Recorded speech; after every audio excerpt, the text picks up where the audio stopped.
Haleluya, selamat pagi Bapak Ibu Saudara, Shalom. Boleh lambaikan tangan saudara yang diberkati Tuhan pagi hari ini. Haleluya, puji Tuhan. Senang kembali bertemu dengan Bapak Ibu Saudara sekalian. Pagi hari ini saya melihat wajah-wajah yang bersuka cita.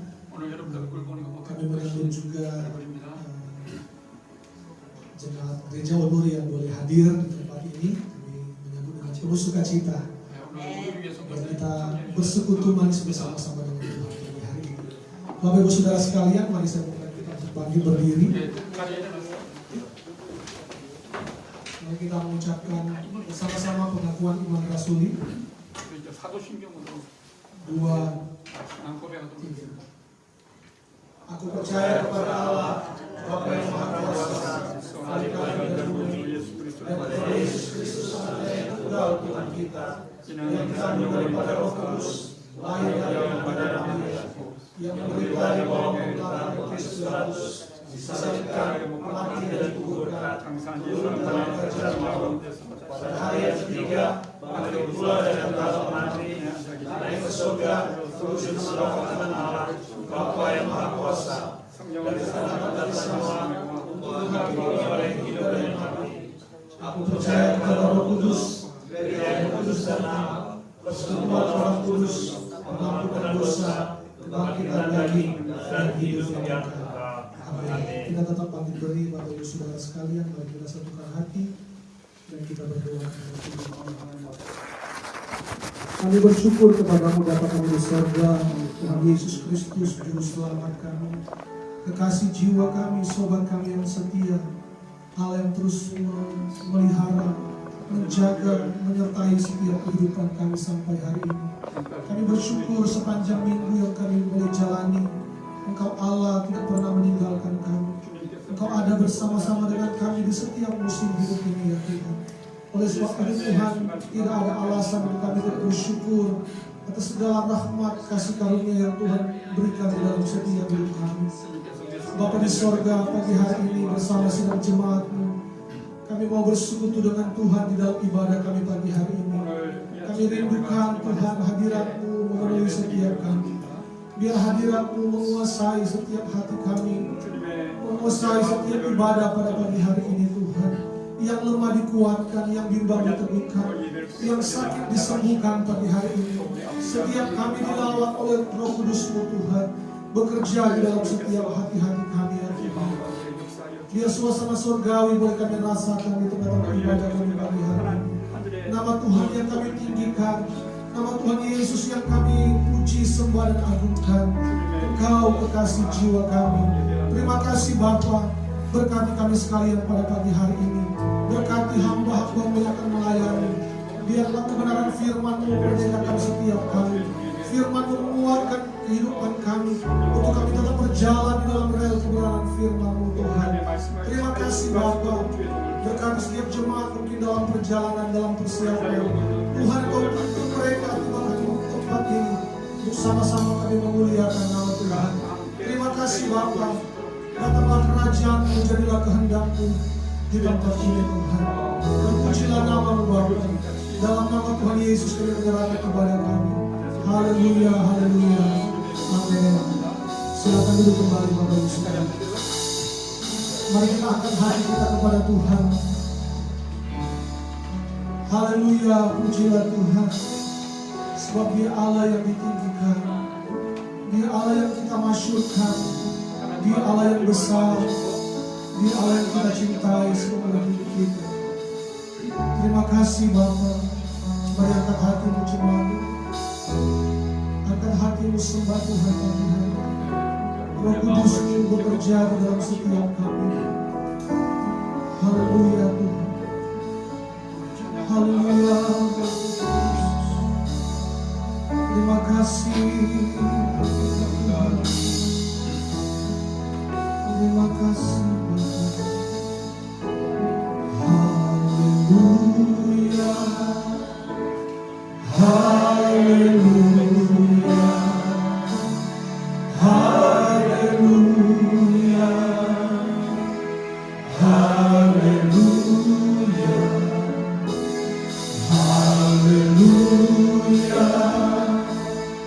Haleluya.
dalam hati kami,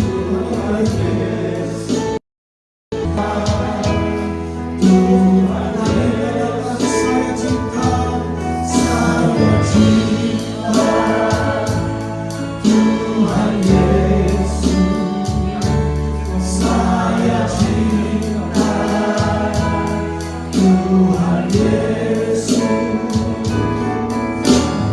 cinta Tuhan Yesus,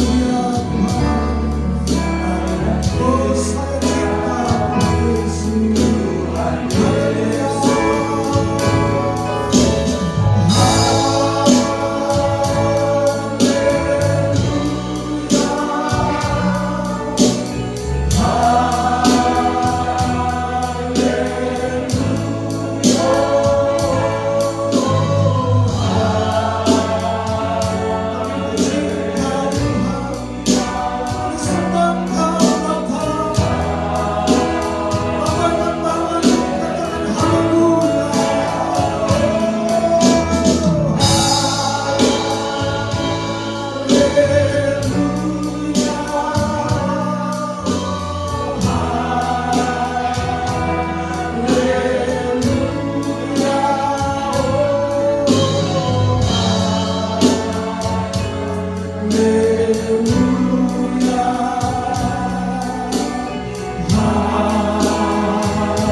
sembah kami kepada-Mu, Allah kekuatan kami, Allah kami kagumi, Allah kami cintai seluruh hidup kami. Hanya Engkau Tuhan kami, Yesus Kristus.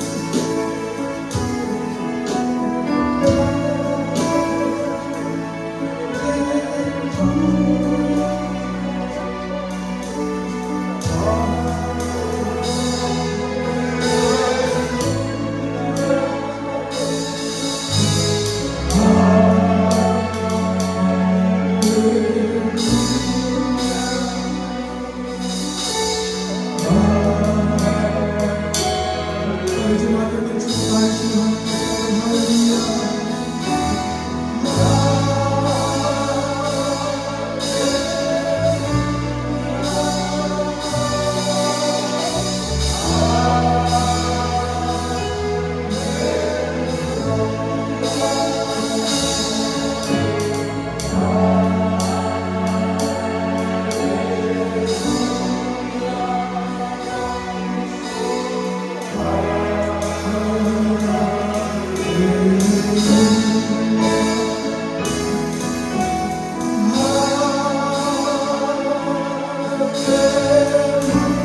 kuasa yang tak terbatas, ku yakin Kau nyata di sini.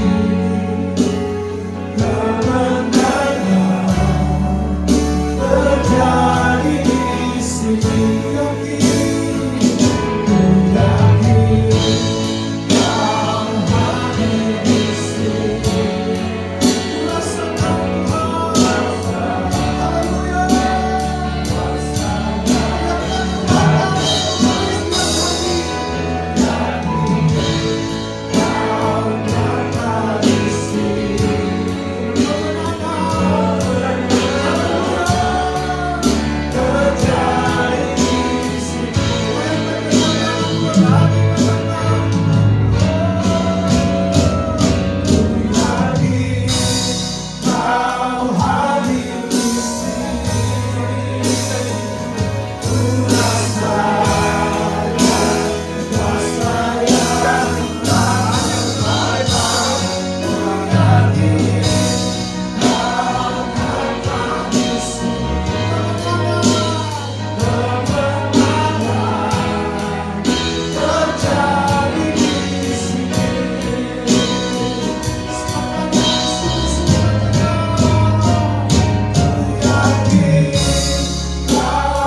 terjadi di tempat ini Tuhan.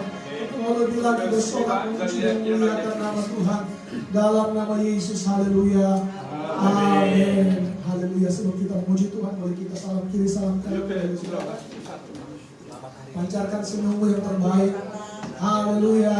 Besarlah Tuhan dan layak dipuji. Haleluya. Amin.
Haleluya Tuhan.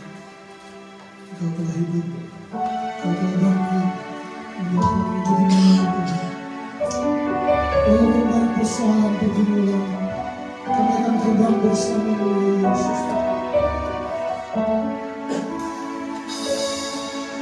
Terima kasih.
You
panggil dia Bapa. Bapa, Kau Raja atas semesta. Ku tenang sebab Kau Allahku. Kami tenang. Ku tenang sebab Kau Allah. Sekali lagi yang percaya. Ku tenang sebab Kau Allahku. Kami tenang sebab Engkau Allah kami. Sekalipun badai topan menerpa setiap kehidupan kami, kami percaya selama masih ada Tuhan yang berjalan bersama dengan kami, selama itu pula kami akan tenang. Selama itu pula kami akan berjalan dalam satu kepastian kemenangan menjadi milik dan bagian setiap kami. Terima kasih buat di sepanjang minggu telah yang kami lalui berjalan bersama dengan Engkau. Kami melihat pertolongan-Mu, kami melihat kasih setia-Mu, dan kami menikmati setiap berkat-Mu di sepanjang minggu yang telah berlalu. Dan hari ini kami masuk dalam hari perhentian di mana kami berhenti dari aktivitas kami untuk kami beribadah kepada Engkau. Olehnya Tuhan, hari ini kami siapkan hati kami mendengarkan firman-Mu. Biar firman yang kami dengar menguatkan iman percaya kami bahwa Allah yang kami sembah memiliki rancangan yang terbaik bagi setiap kami. Terpuji nama Tuhan. Di dalam dan demi nama Yesus kami berdoa. Bersama dengan saya katakan amin. Silakan duduk Bapak Ibu. Shalom. Apa kabarnya hari ini? Pasti kabar baik. Selamat datang pula untuk Ibu Bapak yang dari Gereja Onuri. Kami menyambut kehadiran Ibu Bapak di tempat ini.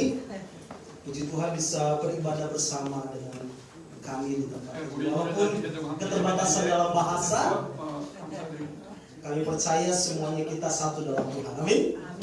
Mari kita bersama. Beberapa minggu terakhir, kurang lebih ada sekitar 2 minggu yang lalu, di Indonesia viral viral perbincangan di channel YouTube terkait dengan kekristenan begitu. Ada seorang hamba Tuhan yang diwawancarai oleh seorang YouTuber yang memiliki profesi sebagai seorang dokter. Hamba Tuhan tersebut diwawancarai terkait dengan kekristenan, terkait dengan iman yang dipercayai. Kira-kira begitu. Tapi apa yang disampaikan oleh hamba Tuhan tersebut menuai pro dan kontra. Bukan hanya pro dan kontra di kalangan orang Kristen, bahkan juga menuai pro dan kontra di kalangan yang non-Kristen. Banyak yang berpendapat, wah ini Kristen model apa yang dibahas? Ini kok sepertinya jauh dari kebenaran. Ini sepertinya bukan Kristen yang dikenal. Kira-kira begitu perbincangan itu. Saya tidak mau panjang lebar untuk mengomentari terkait statement pernyataan hamba Tuhan tersebut di dalam video YouTube itu. Tapi saya mencoba untuk melihat dari kacamata yang lebih besar, bahwa sesungguhnya orang Kristen dipanggil bukan hanya untuk percaya kepada Yesus, tapi juga lebih daripada itu. Orang Kristen dipanggil juga untuk punya keberanian. Sama-sama bilang keberanian. Saya melihat hari-hari ini gereja dipenuhi oleh orang-orang yang penakut. Ini bukan bicara mengenai takut akan setan, bukan itu. Tapi pada hakikatnya orang-orang yang penakut. Penakut untuk menyatakan iman percayanya, penakut atau takut untuk menyampaikan keyakinannya, baik itu di ruang publik, di ruang yang terbuka maupun di ruang private. Katakanlah perbincangan hanya 2 orang begitu. Bahkan bukan hanya itu, saya lihat juga gereja sekarang dipenuhi dengan orang-orang yang terlalu takut untuk menyatakan kekristenan yang ada dalam hidupnya. Bahkan ada yang takut, bahkan ada pula memilih hal yang lain, yaitu malu. Malu. Mungkin selama ini memang kekristenan khususnya di Indonesia itu dipandang sebelah mata atau menjadi orang-orang yang minoritas. Bahkan banyak tempat, di banyak situasi kekristenan itu mengalami yang namanya aniaya gitu. Sehingga mungkin bukan hanya takut tapi juga malu. Bahkan di tengah-tengah dunia yang hari ini semakin sekuler, berbicara tentang Kristus dianggap bukanlah sesuatu yang populer. Bahkan mungkin berbicara tentang Kristus dianggap sesuatu yang menjemukan, bahkan sesuatu yang harus dijauhi. Mungkin merasa terintimidasi, sulit untuk terbuka dan lain sebagainya. Tapi pada hakikatnya apapun alasan yang dikemukakan oleh orang pada saat ini, ketahuilah bahwa kekristenan orang Kristen itu harus memiliki keberanian untuk memberitakan siapa Yesus. Apalagi dalam konteks kita ditanya, apalagi dalam konteks kita dimintai pertanggungjawaban terhadap iman kita, maka kita harus berani menyatakan yang sesungguhnya. Tidak dalam konteks ditanya saja, kita harus berani. Apalagi dalam konteks ditanya, ada orang bertanya misalnya, ya kita harus berani dong. Saya punya pengalaman 3,5 tahun. Selesai saya dari wisuda sarjana teologi S1, saya 3,5 tahun tinggal di Aceh.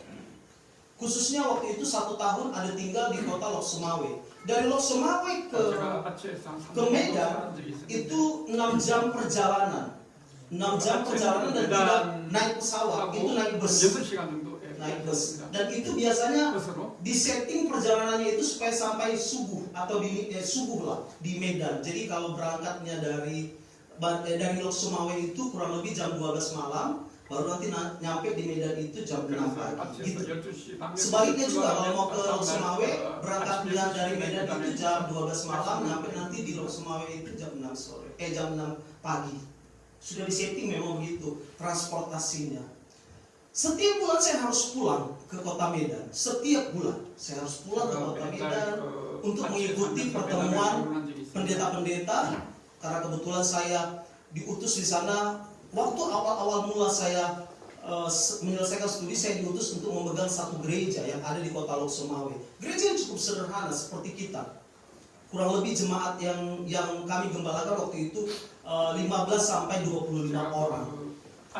Singkatnya, setiap saya pergi pulang Medan, Lok Sumawe, maka saya selalu bincang dengan orang di samping saya. Harus ingat Lok Sumawe, Aceh itu mayoritas Muslim. Mayoritas Muslim. 99,9% itu Muslim. Singkat cerita, setiap saya ada di sana, saya coba untuk berbincang. Saya coba untuk berbincang hal baik, diawali dari hal baik, setelah itu memperkenalkan keyakinan saya. Awalnya dia biasanya yang ada di samping saya itu ya bicara dan cerita tentang banyak hal begitu. Singkat cerita, selalu nanti akan ada masa waktu di mana bus itu akan berhenti untuk sholat subuh. Itu akan begitu. Sholat subuh selalu. Itu bis di Aceh itu begitu. Setiap jam sholat dia akan berhenti. Baik itu sholat subuh mau sholat apapun, 5 sholat itu mereka akan berhenti begitu. Apalagi kalau mau perjalanan ke Banda Aceh itu cukup lama sekali, bisa belasan jam. Jadi mereka harus berhenti untuk sholat. Itu keyakinan mereka. Tidak ada yang salah di sana. Namanya keyakinan mereka. Singkatnya saya tidak turun. Ya karena tidak mungkin saya sholat. Saya Kristen gitu, tidak mungkin saya sholat. Selalu nanti akan ada pertanyaan begini, Dek, kamu gak sholat? Oh tidak Bu, tidak Pak. Saya bukan Muslim, saya Kristen. Kamu Kristen? Iya, saya Kristen. Setelah perbincangan itu, saya Kristen dan dia tahu, entah kenapa raut wajahnya ada yang berubah. Ada yang memang sejak itu dia selesai sholat, dia naik lagi ke bus, diam. Sampai di Lok Sumawe dia diam, dia gak bincang apa lagi. Karena dia pikir untuk ngadili orang lain ini. Ada yang memang tetap baik, tetap ngobrol dan lain sebagainya. Tapi yang mau saya tekankan bukan sikap mereka. Sikap mereka ya tergantung keyakinan mereka. Tapi yang mau saya bicarakan hari ini adalah sikap kita sebagai orang percaya. Apakah kita merasa malu? Apakah kita merasa takut? Apakah kita merasa terintimidasi terhadap keyakinan kita? Kita harus berani. Orang Kristen sejati adalah orang Kristen yang harus berani berkata jujur, berkata terus terang terhadap iman percayanya. Apalagi kalau ditanya, harus berani memberi pertanggungjawaban. Ini keyakinanku, ini kepercayaanku. Kita bukan sedang menjatuhkan keyakinan orang lain. Kita bukan sedang menjelekkan agama orang lain. Bukan. Kita dimintai pertanggungjawaban, jadi kita berikan jawaban. Begitu.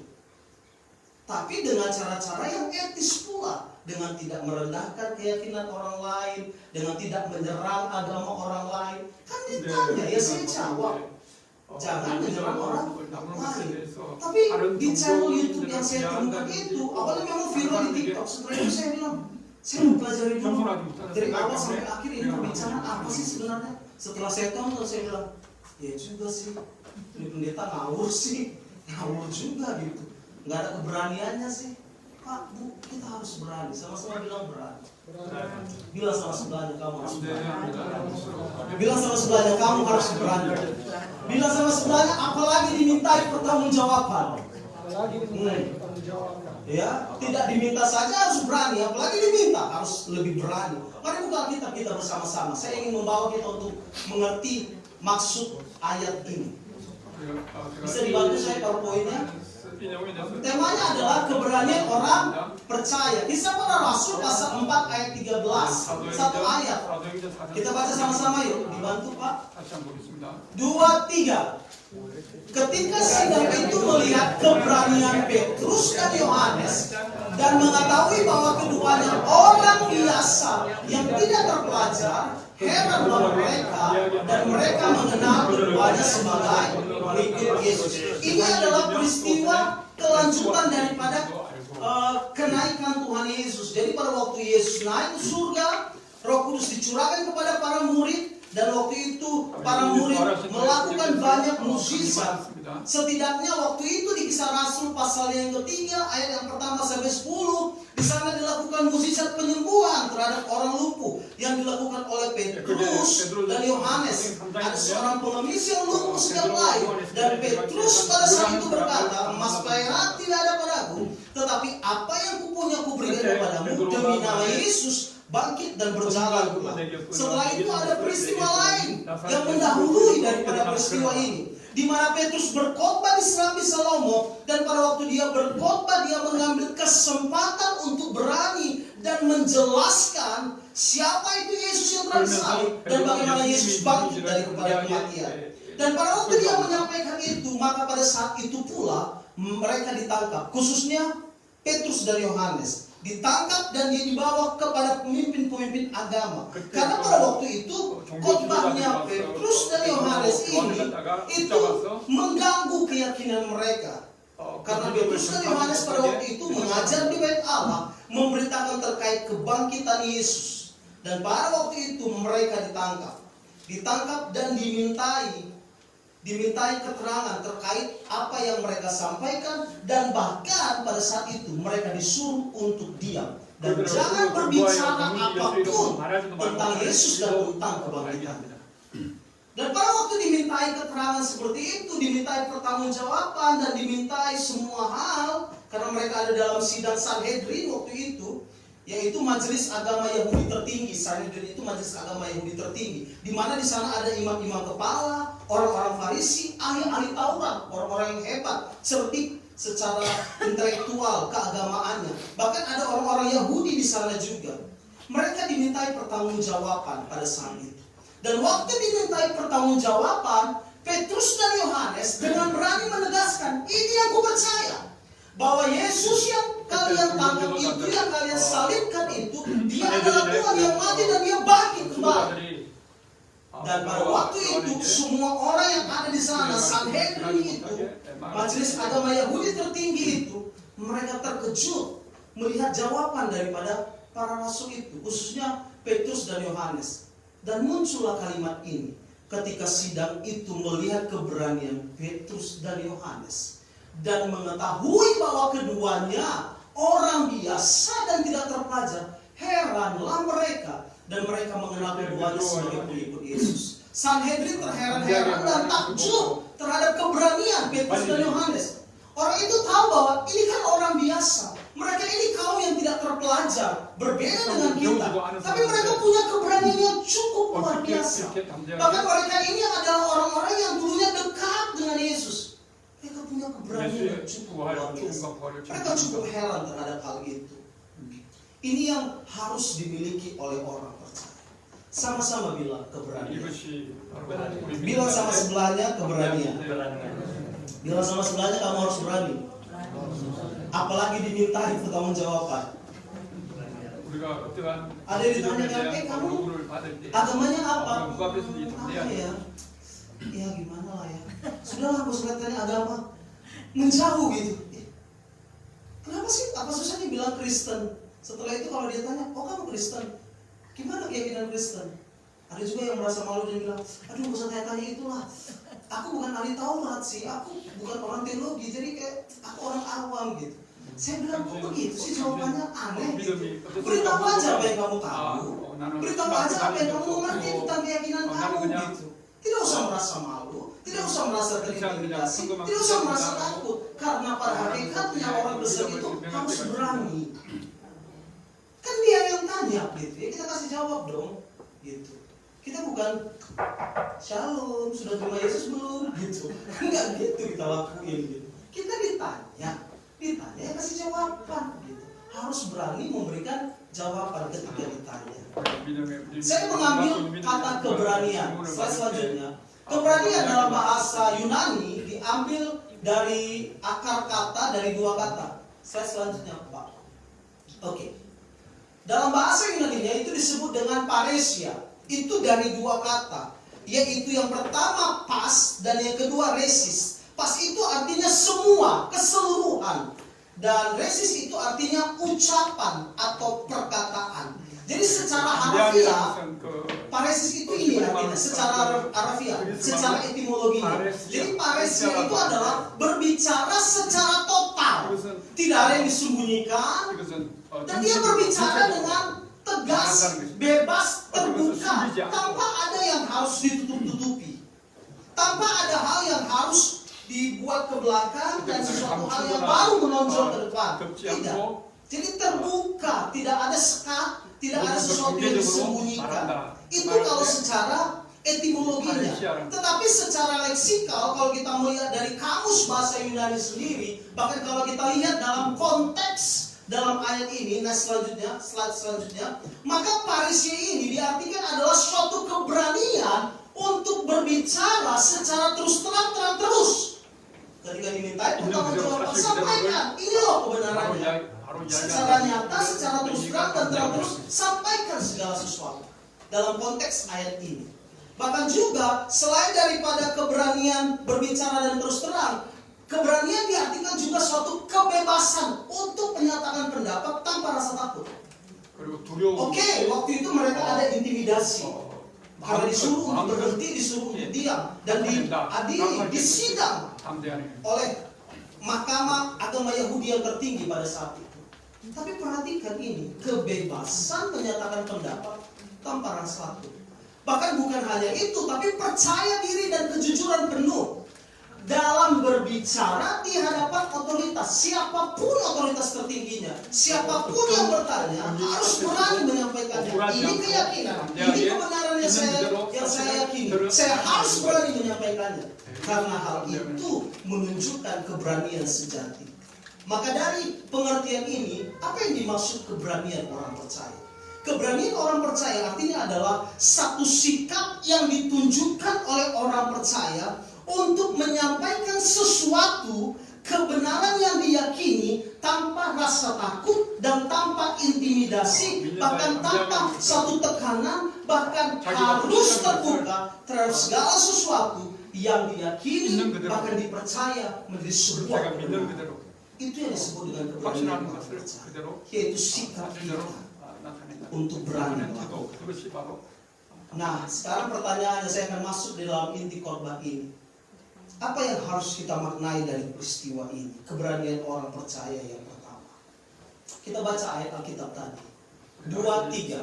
Ketika sidang itu melihat keberanian Petrus dan Yohanes dan mengetahui bahwa keduanya orang biasa yang tidak terpelajar, heranlah mereka dan mereka mengenal keduanya sebagai pengikut Yesus. Bilang sama saya, orang biasa. Orang biasa. Bilang sama saya, tidak terpelajar. Tidak terpelajar. Saya mencoba mencari tahu apa sebenarnya orang biasa. Apa makna orang biasa dan tidak terpelajar? Dalam bahasa aslinya orang biasa itu diambil dari kata idiotai. Makanya lahir kata idiot. Idiot itu orang biasa. Sekarang mengalami degradasi nilai, penurunan nilai. Jadi idiot itu identik dengan orang yang tidak punya otak gitu ya. Gitu ya. Skilo kurang gitu, kurang dalam skilo lah. Kurang skilo gitu. Itu diambil dari akar kata itu. Tapi bukan itu seperti makna sesungguhnya. Makna sesungguhnya itu orang biasa, artinya mereka ini adalah orang-orang yang tidak terpandang. Mereka bukan pemuka agama, bukan juga cendekiawan. Bukan orang yang terpandang di lingkungan sosial, di lingkungan bermasyarakat. Mereka bukan orang yang terpandang. Jadi memang betul-betul orang biasa. Ya saya ambil contoh sekarang dalam kehidupan kita. Mungkin kita yang dimaksud begitu, orang-orang yang biasa. Makanya mereka heran, ya ampun, ini mereka ini orang-orang biasa loh. Ini bukan gubernur, bukan anggota dewan, bukan bapak camat, nggak punya jabatan apapun gitu. Bukan ahli hukum, bukan ahli filsafat, bukan siapa-siapa. Punya keberanian dia. Itu yang dimaksud dengan orang biasa. Bahkan bukan hanya orang biasa, kita mencatat tidak terpelajar, adramatoi. Banyak yang berpendapat bahwa murid-murid Tuhan Yesus ini tergolong orang yang lemah secara intelek dan lain sebagainya. Tidak itu artinya. Ini beda konteks dengan pemahaman kita. Tidak terpelajar, kalau dalam bahasa aslinya itu ini, yang diartikan tidak mengenyam pendidikan formal.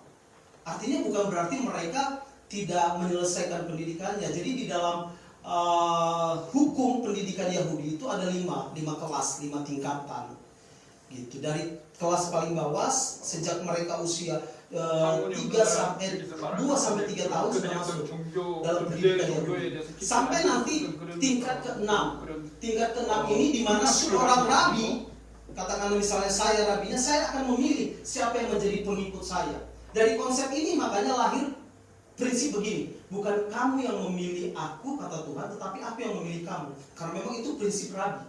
Prinsip rabi zaman Yahudi begitu. Jadi rabi itu adalah orang yang memilih siapa yang akan menjadi pengikutnya, yang akan melanjutkan kerabiannya.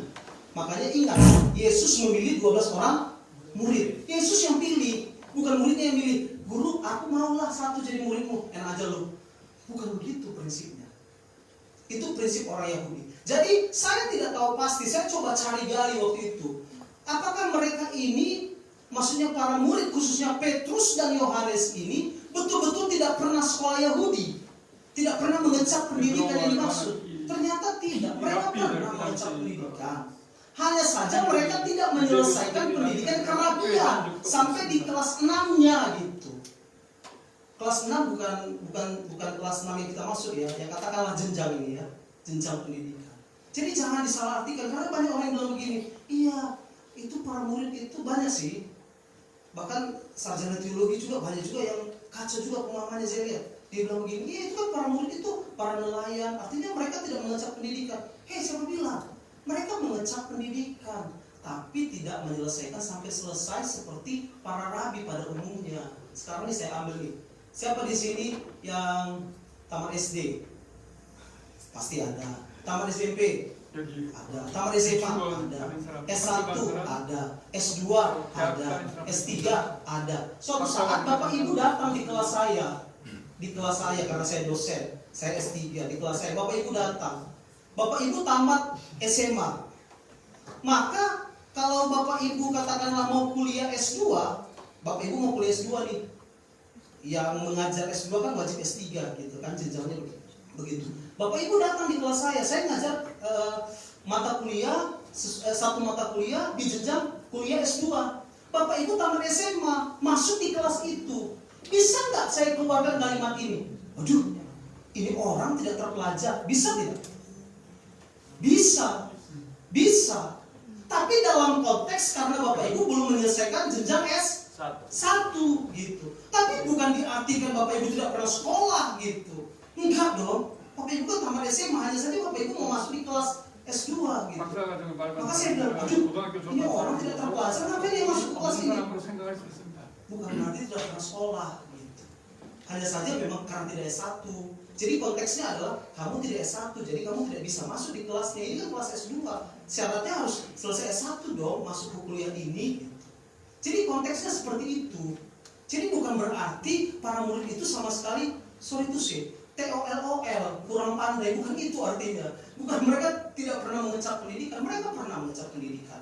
Karena pendidikan dini di bangsa Yahudi itu sesuatu yang wajib hukumnya. Jadi mereka ikut pendidikan formal secara wajib, tapi tidak menyelesaikan. Oleh karena satu dan lain hal, ada alasan kenapa seseorang itu tidak bisa lanjut ke jenjang berikutnya adalah karena dia tidak dapat menyelesaikan ujian tes akhir dari jenjang itu. Sehingga biasanya orang yang tidak menyelesaikan jenjang tertentu, dia akan dikembalikan kepada keluarganya dan dia akan mengikuti apa yang menjadi tradisi keluarga itu. Itu sebabnya Yesus itu tukang kayu. Karena apa? Bapaknya tukang kayu.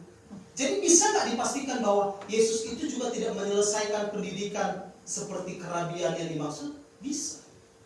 Tidak menyelesaikan semuanya.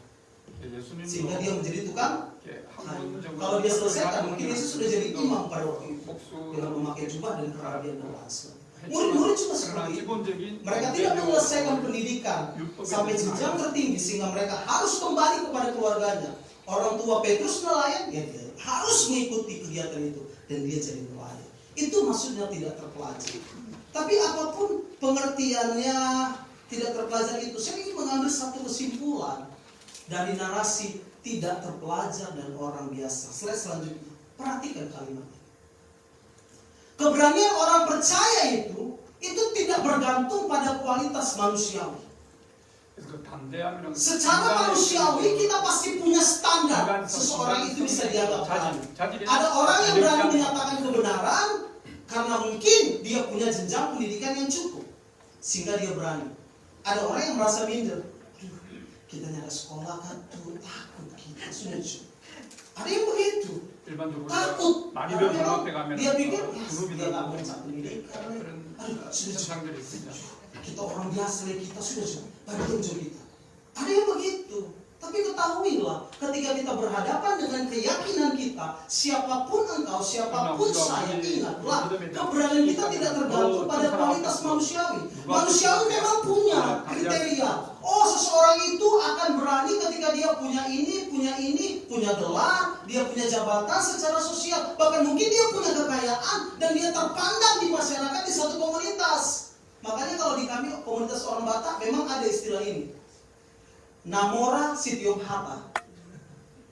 Artinya begini, orang kaya yang pegang omongan. Itu ada prinsip di orang Batak. Makanya di orang Batak ada prinsip begini. Hikmat orang miskin seperti kentut, tapi kentut orang kaya seperti hikmat. Itu luar biasa. Apa ini? Karena memang secara manusiawi orang-orang dunia punya prinsip seperti itu. Tapi ingatlah, kita orang percaya nggak demikian, Pak. Kita orang percaya nggak demikian, Bu. Kita orang percaya harus mengerti bahwa kalau saya berani memperkatakan iman percaya saya, apalagi dimintai pertanggungjawaban terhadap apa yang saya yakini, maka saya harus menyampaikannya. Ini tidak bicara mengenai kualitas manusiawi yang saya punya. Sekalipun saya tidak terpelajar, sekalipun saya orang biasa, saya tidak pernah mengecap pendidikan teologi, saya tidak S1, saya tidak sarjana teologi, saya tidak magister teologi, saya tidak doktor teologi. Saya harus sampaikan keyakinan kita. Ketika engkau dimintai pertanggungjawaban, ketika engkau ditanya tentang imanmu, beritahu apa yang kau ketahui. Jangan pernah takut. Apalagi bilang sama sebelahnya, kamu yang dimaksud. Kamu yang dimaksud. Ya, jangan pernah takut. Kamu yang dimaksud. Ini tidak bergantung pada kualitas manusia. Memang Bapak Ibu tidak mengecap pendidikan teologi seperti saya. Ya tidak jadi masalah. Punyalah keberanian. Amin. Saya semalam cukup kagum terhadap pendapat-pendapat yang dikeluarkan. Ada Pak Sumarsono, kemarin juga semalam kok saya bilang, kayaknya ini pendapat mereka ini kayak cocok dengan bahan khotbah saya. Mereka punya pemahaman yang menurut saya hal ini tidak bergantung pada kualitas manusiawi. Mereka tidak mengecap pendidikan teologi. Ada Pak Sumarsono dan ada Pak Kenjiro. Semalam mereka memberikan pendapatnya terkait pertanyaan Erwin yang membahas mengenai apakah orang Kristen, apakah amanat agung masih relevan untuk orang Kristen sampai sekarang ini? Maka pendapat Bapak berdua, Pak Sumar dengan Pak Kenjiro, menunjukkan bahwa oh iya ya, mereka ini orang biasa, tidak terpelajar, tapi punya pemahaman yang luar biasa. Itu dasar. Tapi Pak, jangan sampai di PA kita saja ya Pak. Jangan sampai di PA kita saja. Jadi kalau Bapak nanti ditanya di tempat kerja harus jawab Pak ya Kenjiro ya. Soalnya pemahaman Bapak mantap banget semalam. Saya bilang, keren nih pemahaman. Benar, ini pemahaman ini benar. Ya Pak Sumar ya, pemahaman Bapak luar biasa. Serius saya. Saya bilang, benar nih pemahaman. Tidak mengecap pendidikan, orang biasa, tidak terpelajar, tidak sarjana teologi, tidak magister, bahkan juga tidak doktor teologi, tapi pemahamannya jelas. Dan ingatlah, tidak sampai di situ Pak, tidak sampai di komunitas PA kita, tapi harus sampai ke tempat kerja. Jadi kalau ditanya, Pak Kenjiro agama apa? Oh saya Kristen. Oh ya? Oh Kristen yang Tuhannya 3 itu ya? Oh siapa bilang 3? 1. Harus berani Pak ya. Itu yang pertama yang ingin saya sampaikan. Saya mengutip satu pendapat dari seorang hamba Tuhan yang luar biasa, Martin Jones, berkata dalam satu tulisannya bahwa gereja tidak pernah bergantung pada pengetahuan manusia, melainkan pada urapan ilahi. Martin Jones sedang tidak mengabaikan pengetahuan, dia tidak mengabaikan yang namanya kecerdasan, tapi dia tidak membuat kecerdasan dan pengetahuan manusia tentang sesuatu itu menjadi tolak ukur, tapi semuanya bergantung kepada apa yang Roh Kudus ilhamkan untuk kita sampaikan. Artinya Martin Jones sedang berpendapat bahwa keberanian kita tidak bergantung pada kualitas manusiawi kita, tapi bergantung bagaimana Roh Kudus mengilhamkan sesuatu untuk dapat kita sampaikan. Amin. Bilang sama sebelahnya, harus berani. Yang kedua, apa yang harus kita maknai dari ayat ini? Kita baca ayat ini kembali. 2-3. Ketika sidang itu melihat keberanian Petrus dan Yohanes dan mengetahui bahwa keduanya orang biasa yang tidak terpelajar, maka heranlah mereka dan mereka mengenal keduanya sebagai pengikut Yesus. Sama-sama bilang pengikut Yesus. Mereka mengenal keduanya sebagai pengikut Yesus. Saya mencoba mencari tahu pengikut Yesus. Pengikut Yesus itu sebenarnya kalau dalam bahasa teks aslinya artinya sebenarnya adalah bersama Yesus. Bersama Yesus. Diambil dari kata saya. Ini teksnya kok jadi aneh ya. Memang karena nggak ada font Yunani-nya, jadi kok jadi aneh cara bacanya di situ. Jadi diartikan sebagai begini ya, diartikan pengikut Yesus itu atau bersama-sama Yesus itu menunjukkan bahwa ini sudah langsung makna ininya ya, makna lesikalnya bukan etimologi. Ada nggak slide sebelum ini Pak? Tidak ada? Oh, Oke, saya baca saja. Saya baca saja. Mana dia? Jadi artinya bersama-sama dengan Yesus artinya adalah satu kehidupan di mana seseorang itu berjalan selalu, melangkah selalu, hidup bersama, menikmati perjalanan secara bersama, menghubung satu dengan yang lain, memiliki keintiman satu dengan yang lain, dan mengetahui isi hati satu dengan yang lain. Itu yang dimaksudkan bersama. Jadi diidentikan kata bersama dengan Yesus adalah seperti hubungan terdekat antara suami dan istri. Makan bersama, minum bersama, tidur bersama, tahu isi hati, tahu denyut jantungnya. Kan begitu kan? Kedipan mata istri aja suami pasti tahu. Saya belum menikah, saya nggak tahu sih. Ya saya baca begitu gitu ya. Katanya sih begitu, kalau sudah menikah itu katanya kedipan mata istri, suami juga bisa tahu, oh itu maksudnya ini gitu. Dari mimik wajahnya juga udah tahu. Nah kira-kira kata bersama dengan Yesus itu diartikan seperti itu. Jadi mereka heran melihat Petrus dan Yohanes punya keberanian yang luar biasa. Sehingga orang-orang yang di sana, Sanhedrin itu berkata, mereka kan orang-orang yang bersama-sama dengan Yesus. Artinya apa? Dari peristiwa ini saya mengambil kesimpulan selanjutnya bahwa keberanian itu, keberanian dimiliki kita itu harus lahir dari kedekatan dengan Yesus.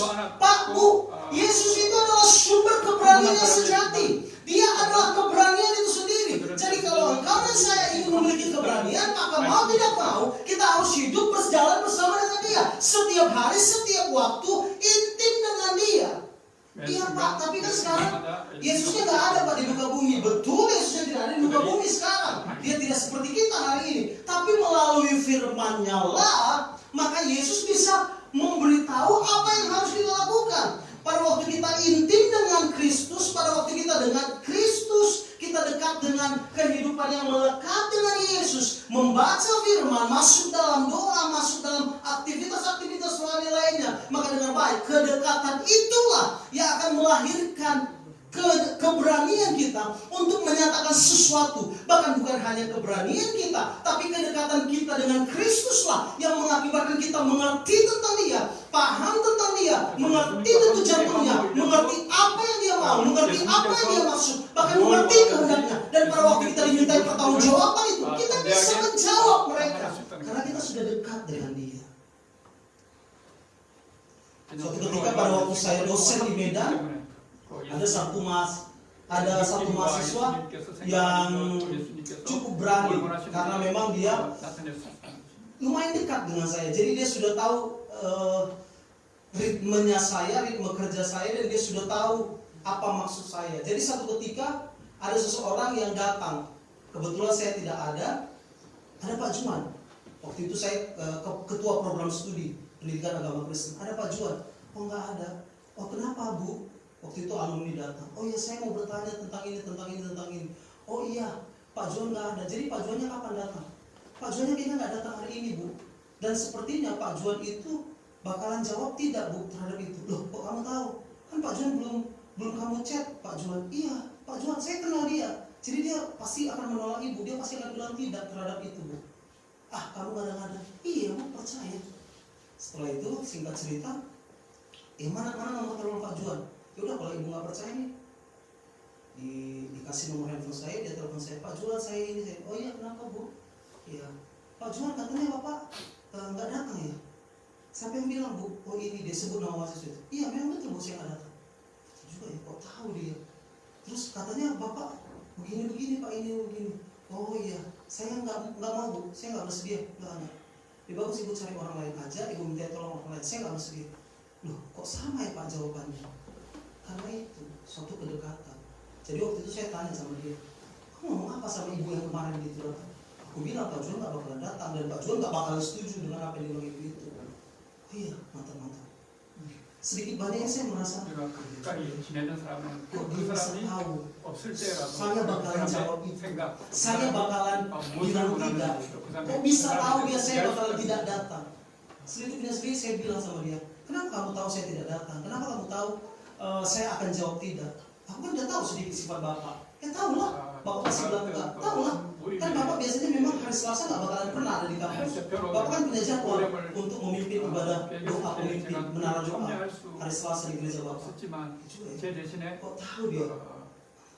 Lanjutkan saya. Kenapa bisa seperti itu? Ya karena dia dekat dengan saya. Dia tahu aktivitas saya, dia tahu pola pikir saya karena sering bincang, sering ngobrol. Sehingga pada waktu ada orang bertanya tentang saya, dia bisa kasih jawaban. Dia bilang, enggak bakalan mau Bapak itu percaya saya, enggak bakalan mau dia. Enggak yakin, coba telepon aja, pasti dia nggak mau. Betul nggak mau saya. Itu nggak karena kedekatan. Jadi artinya Pak, kehidupan yang terhubung dengan Kristus itu secara nyata akan melahirkan keberanian sejati. Oleh karena itu ketika kau merasa takut untuk menyampaikan iman percayamu, bahkan ketika dimintai pertanggungjawaban, mohon maaf ya, sulit to say, saya harus sampaikan. Pada hakikatnya kita kurang dekat dengan Tuhan. 제가 볼 때 미안하지만 우리 Karena indikator kedekatan itu 그렇게 가깝게 지내지 keberanian. 못하고 있다는 것을 알 수 있습니다. Indikatornya salah satunya keberanian. Orang yang dekat dengan Tuhan pasti dia punya keberanian sejati. 하나님과 Tidak usah berdalil dengan saya, tidak usah berbantah-bantah dengan saya. Lihat aja sejarah gereja telah membuktikan itu. Kenapa para rasul rela mati? Karena memang mereka dekat dengan Kristus. Mereka rela mati, martir. Ke-12 rasul rela mati martir. Bahkan bukan hanya itu, banyak misionaris setelah itu juga martir. Banyak orang-orang percaya yang telah memberi diri untuk masuk dalam pelayanan dan terjun dalam pelayanan sampai detik ini pun banyak misionaris telah meninggal mati hanya demi pekabaran Injil. Mengapa semuanya itu mereka lakukan? Dan mengapa mereka punya keberanian yang cukup sampai di sana? Karena prinsipnya ini, mereka terhubung dengan Kristus setiap waktu, setiap detik. Jadi sorry to say, jika hari ini takut, mohon maaf, saya harus bilang, sesungguhnya engkau kurang dekat dengan Tuhan. Karena kedekatan dengan Tuhan akan menimbulkan keberanian. Oleh karena itu ketika engkau takut, mari masuk dalam perenungan dan dekatlah dengan Tuhan. Baca Alkitab setiap waktu. Bukan hanya baca Alkitab setiap waktu, masuk dalam doa, masuk dalam ritus keagamaan lainnya. Mungkin doa puasa. Kau masuk di sana sehingga kau dekat dan terhubung dengan Kristus. Dan pada waktu kehidupanmu sudah terhubung dengan Kristus, saya percaya engkau akan memiliki keberanian sejati. Apalagi kalau dimintai pertanggungjawaban. Amin. Bilang sama sebelahnya, kamu yang dimaksud. Bilang sama sebelahnya, kita yang dimaksud. Amin. Dan yang terakhir, kita baca sama-sama 2-3. Kisah Para Rasul pasal 4 ayat ke-8. Maka Petrus penuh dengan Roh Kudus berkata kepada mereka. Jadi peristiwa ini adalah peristiwa pada waktu mereka penuh Roh Kudus, dan pada waktu mereka penuh dengan Roh Kudus, maka keberanian itu muncul. Jadi peristiwa yang mendahului dari peristiwa keberanian itu adalah peristiwa pencurahan Roh Kudus. Jadi dari peristiwa itu saya mengambil kesimpulan selanjutnya bahwa keberanian orang percaya adalah buah dari karya Roh Kudus. Apalagi kalau kita berhadapan dengan pertanggungjawaban. Tahukah Bapak Ibu bahwa nats Alkitab yang kita baca terkait peristiwa Simon Petrus dan Yohanes ini sudah pernah dinubuatkan oleh Yesus. Coba buka sebentar di dalam Lukas pasal 12 ayat 11 sampai 12. Ini sudah pernah dinubuatkan oleh Yesus. Peristiwa yang akan mereka hadapi. Saya baca bagi Bapak Ibu. Perhatikan ya, Lukas 12 ayat 11 sampai 12. Apabila orang menghadapkan kamu, ini perkataan Yesus waktu Yesus masih hidup. Lukas pasal 12 ayat 11 sampai 12.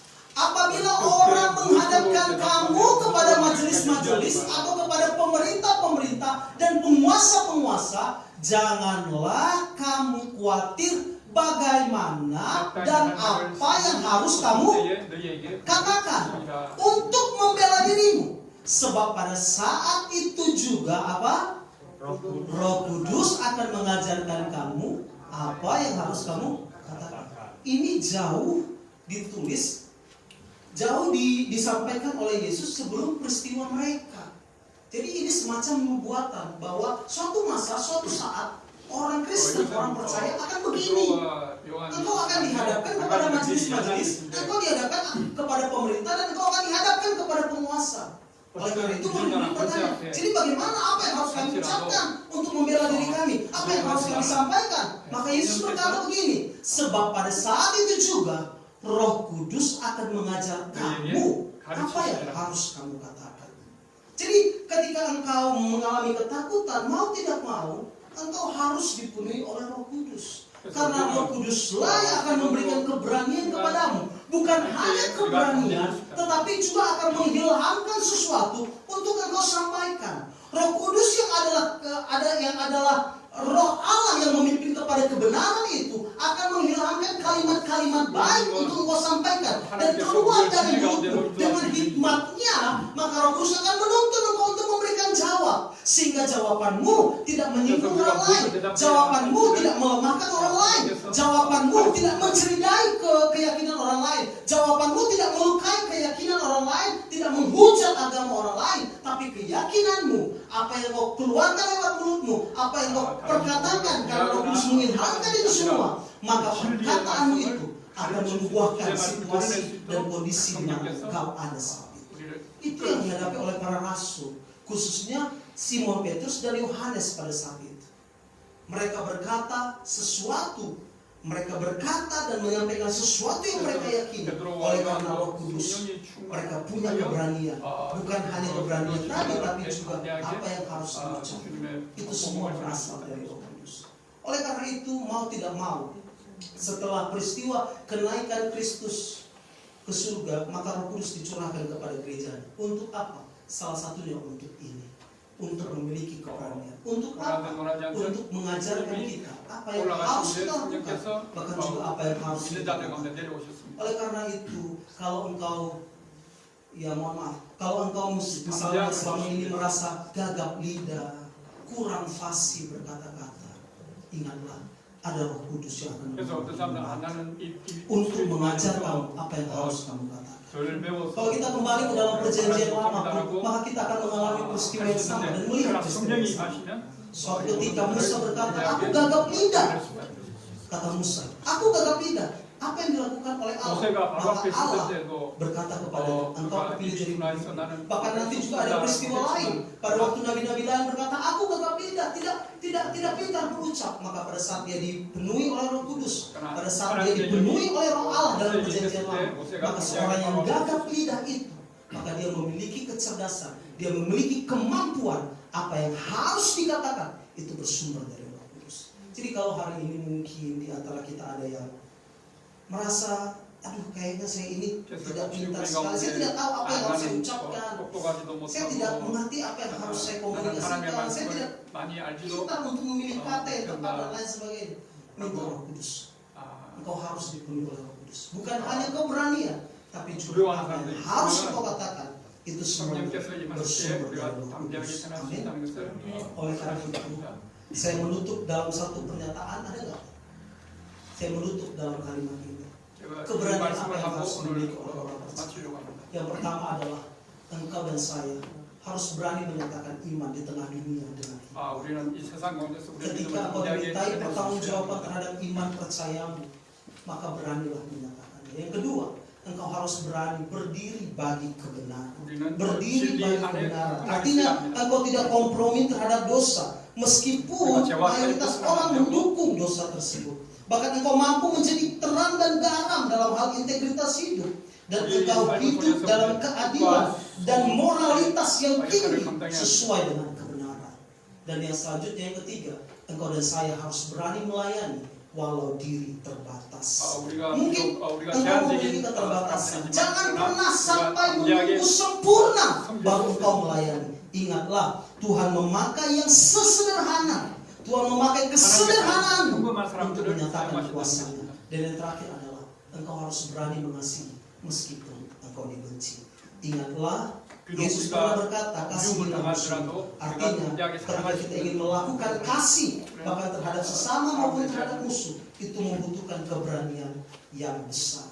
Dan keberanian itu harus dimunculkan oleh orang percaya. Mari kita berdua.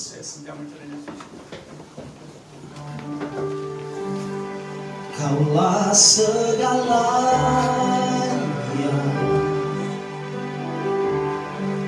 di dalam hidupku, kerajaanmu, kebenaranmu, itu bagian. Kaulah yang kupandang selama hidupku,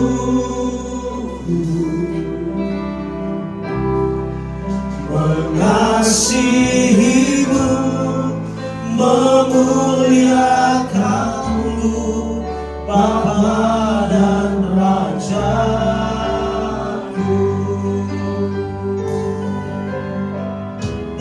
bersama. Kau Bapa yang mengasihi, kuasa-Mu memulihkanku, hati yang haus Kau berikan untuk ku dapat melihat, untuk ku dapat melihat rencana-Mu indah bagiku. Kau ada di setiap jalanku, hatiku haus dan lapar akan Engkau. Kaulah segalanya di dalamku, di dalam hidup. Kerajaanmu, kebenaran-Mu, itu bagianku. Kau ku pandang selama hidupku, selama hidupku. Aku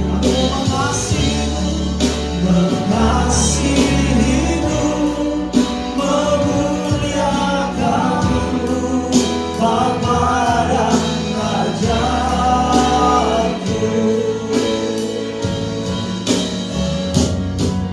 Kaulah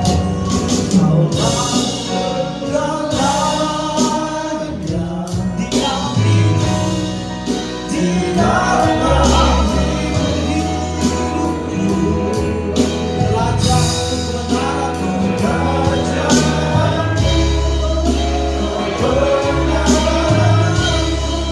itu bagianku.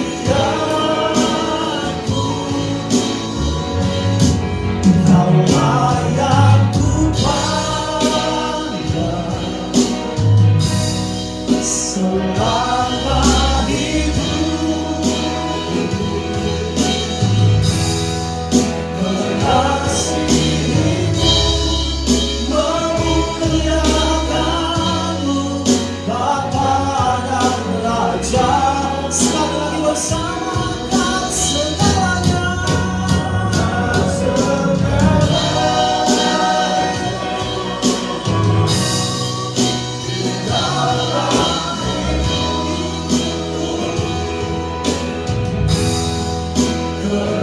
Kerajaanmu, kebenaran-Mu, itu bagianku.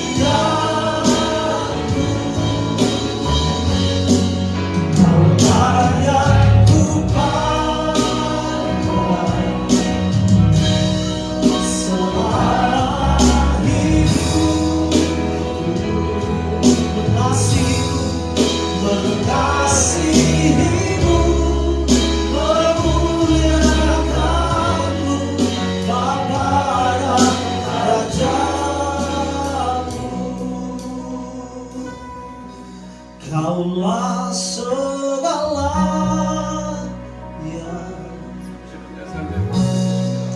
di dalam hidup. Engkau segalanya dalam hidup kami.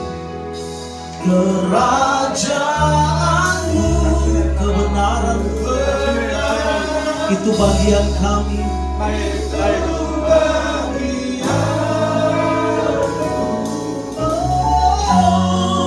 Kaulah yang ku pandang selama hidupku. Mengasihimu, memuliakanmu, Bapa dan Raja. Bapa dalam surga,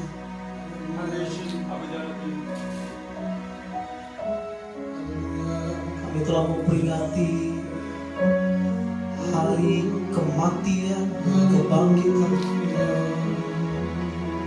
dan kami akan masuk menyongsong memperingati hari kenaikan dengan hari pencurahan Tuhan. Ajar kami dan mampukan kami sebagai gereja untuk memiliki keberanian, menyatakan iman kami di tengah-tengah dunia yang hari ini semakin jauh dari kebenaran. Mampukan kami memiliki keberanian untuk berkata jujur terus terang terhadap keyakinan kami bahwa Engkau Yesus satu-satunya Tuhan, bahwa Engkau Yesus jalan kebenaran dan hidup, dan tidak ada seorang pun yang sampai kepada Bapa tanpa Engkau. Ajar kami untuk berani memperkatakan,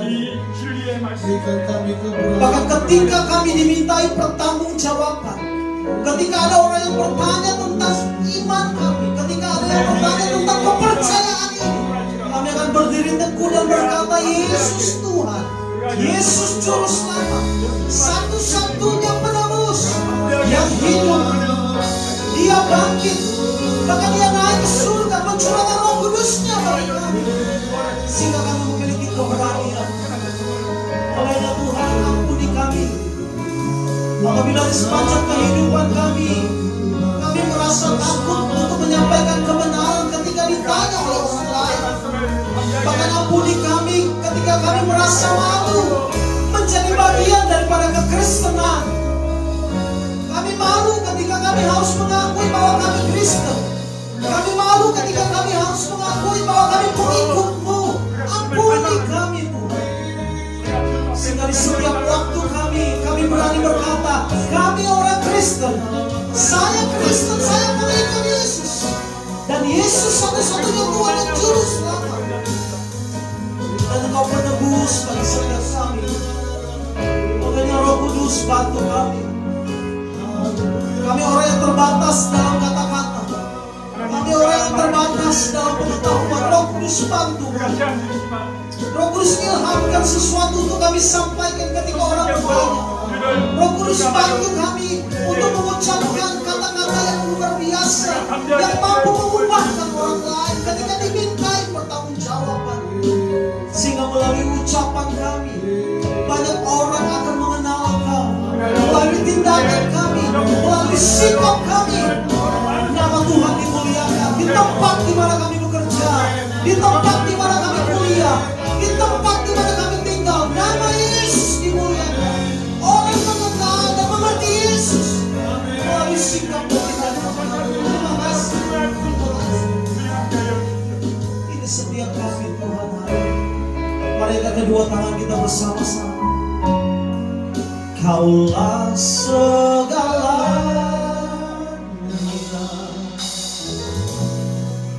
di dalam hidupku, kerajaanmu, kebenaranmu, itu bagianku. Kau layak lupakan semua hidupku, selama hidupku. Aku mengasihimu, memuliakanmu, Bapa dan Rajaku. Mengasihimu, mengasihimu, mengasihi, memulia, sekali lagi mengasihi, mengasihimu, memuliakanmu,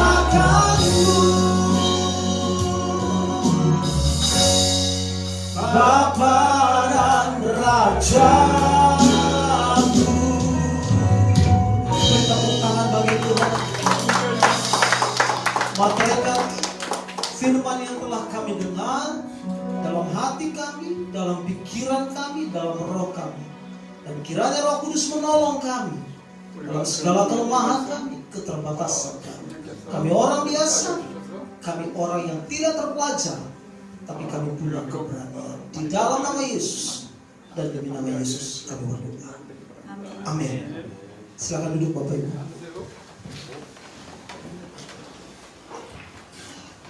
Puji Tuhan Bapak Ibu Saudara kasih Tuhan, saya percaya siang hari ini kita telah diberkati dengan firman Tuhan. Amin. Amin. Tuhan berkati bagi kita juga yang telah melayani firman Tuhan pada siang hari ini. Ya, Bapak Ibu Saudara, sebelum kita memberikan persembahan, saya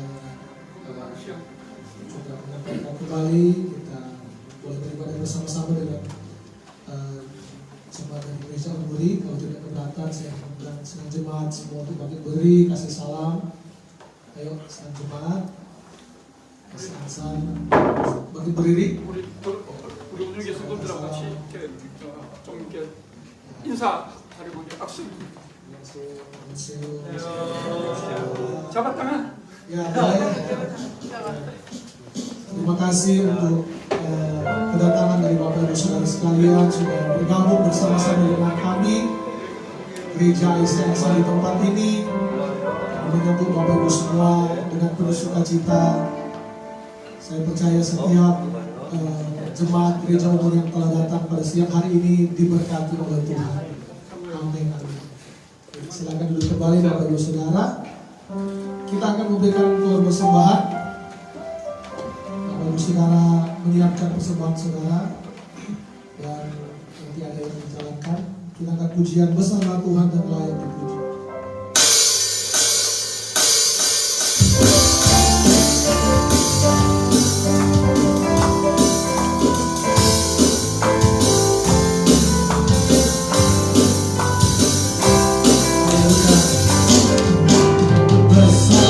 Tuhan yang layak dipuji, besar namanya, berkala kuasa-Nya.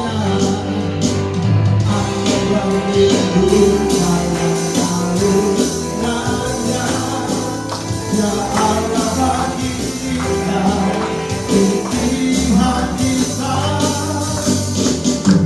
Terpujilah Tuhan, terbukti kuasa-Nya, yang telah menunjukkan kasih-Nya pada kita. Sebab Tuhan tak bangkit menyayangi kita. Terpujilah Tuhan, terpuji namanya, Yesus Allah.